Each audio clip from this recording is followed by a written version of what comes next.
حافظ القرآن يا جماعة ده ليه عنده ميعاد مميز يوم القيامة، ميعاد مميز يوم القيامة. وده اللي حافظ يعني ميعاده المميز غير اقرأ وارتقي ورتل، لا في ميعاد تاني، أهم ميعاد في حياتك. أهم ميعاد في حياتك إيه؟ أهم ميعاد في حياتك، أهم ميعاد في حياتك هو هتقابل مين وأنت طالع من القبر. هتقابل مين وأنت طالع من القبر، ده أهم ميعاد في حياتك. الميعاد اللي أنت ما تعرفش مين هيقابلك.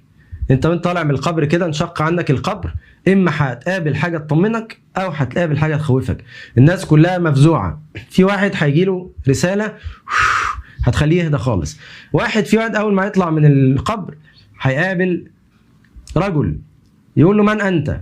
يقول أنا صاحبك القرآن، أنا صاحبك القرآن الذي أسهرت ليلك. كنت قاعد تحفظ، تقعد تسهر تحفظ، تقعد تسهر تراجع، تقعد تسهر تقوم الليل عشان تثبت الورد، تقعد تسهر بتقرا، تقعد تسهر على كتب التفسير عشان تفهم، تقعد تسهر تسمع تجويد وتذاكر تجويد.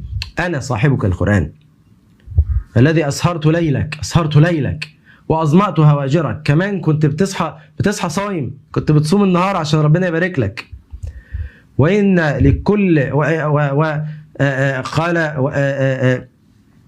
فقال وإني لك من وراء كل تجارة، فيعطى الملك بيمينه والخلد بشماله. ملك وخلد